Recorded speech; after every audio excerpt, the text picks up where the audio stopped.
निकलो मेरे घर से। खाला आप बात तो सुन लेना। मैं कोई बात नहीं सुनूंगी तुम लोगों की। सिर्फ इतनी सी मोहलत दे ले, मैं अपनी बीवी को लेकर कहाँ जाऊंगा? आपके अलावा मैं यहाँ पर किसी को भी नहीं जानता हूँ, थोड़ा सा वक्त दे दीजिए मुझे। हरगिज नहीं, अब एक मिनट भी मैं तुम लोगों को अपने घर में नहीं रख सकती।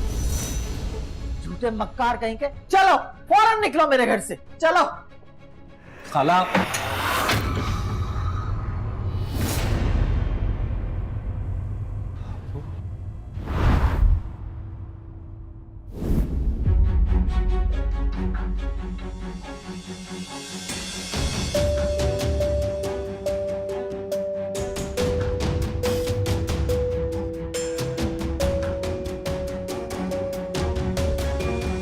अब आप हमें लेने तो आ गए, लेकिन क्या अम्मी मान गई हमारी वापसी के लिए?